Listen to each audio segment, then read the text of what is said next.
Hello सम्पूर्ण मित्रजनहरूमा यो शुभ बिहानी साथै मौरी सम्बन्धी केही कुराहरू लिएर आएको छु। विशेष गरी म आज मौरी विभाजन गर्न लागिराखेको छु र यो मौरी गोला विभाजनमा चाहिँ विशेष गरी मैले यो घार चाहिँ विभाजन गर्न लागेको छु। एकदमै राम्रो गोला छ यो। मैले यहाँबाट चाहिँ गरेर यहाँ चाहिँ आधी मैले छुट्याइसकेको छु, यहीँ राखिसकेको छु मौरी। अब रानो पनि यही भित्र गइसकेको छ।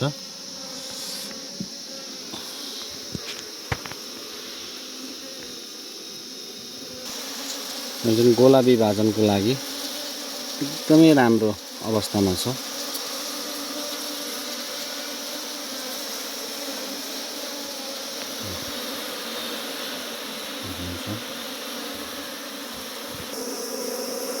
अब चाहिँ म यसमा चाहिँ रानी छैन र अब रानी चाहिँ मैले अब यसबाट लिएर जानेछु यो घरमा।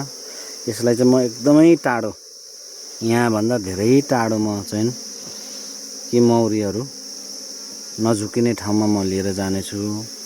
अनि अब यसमा चाहिँ अब यही कोषहरूबाट चाहिँ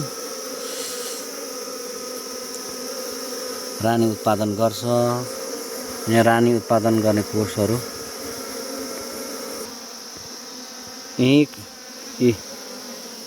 यतैबाट चाहिँ यी सानो सानो लार्भाहरू छन्, अन्डाहरू छन्। यसैबाट अब केही दिनमा यिनीहरूले रानी कोष खडा गर्नेछन् अनि आपतकालीन रानी बनाउनेछन्। अनि यिनीहरूले निकैवटा रानीहरू बनाउँछन्। निकैवटा रानीहरू बनाइसकेपछि अब केही दिनमा चाहिँ अब यिनीहरूलाई अब 3 दिन 4 दिन पछाडि हेर्नुपर्छ। यिनीहरू रानी कोषहरू उठाइसकेको हुन्छ।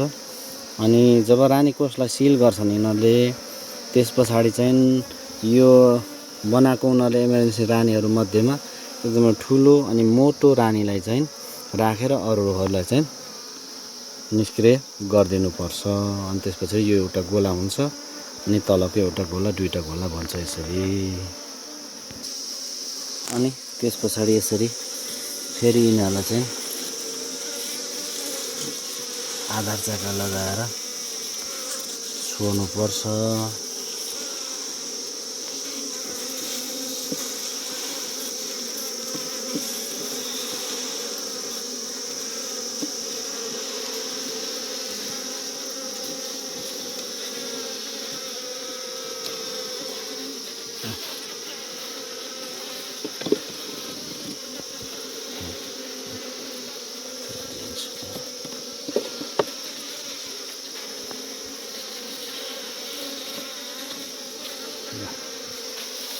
अब यिनीहरूलाई पनि ठ्याक्कैसँगले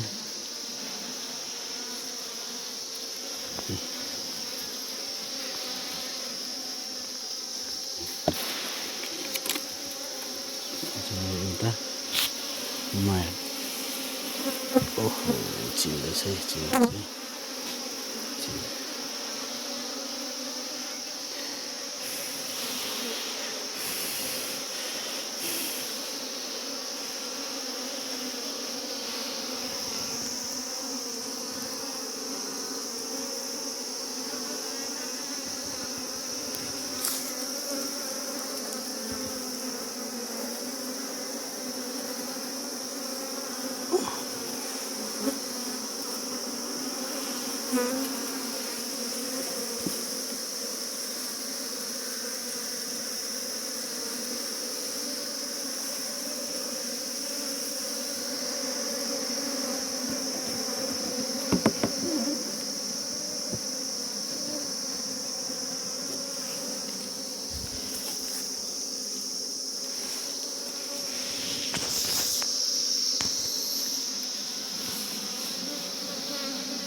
ल मित्रहरू, अब 2 घर बनेको छ।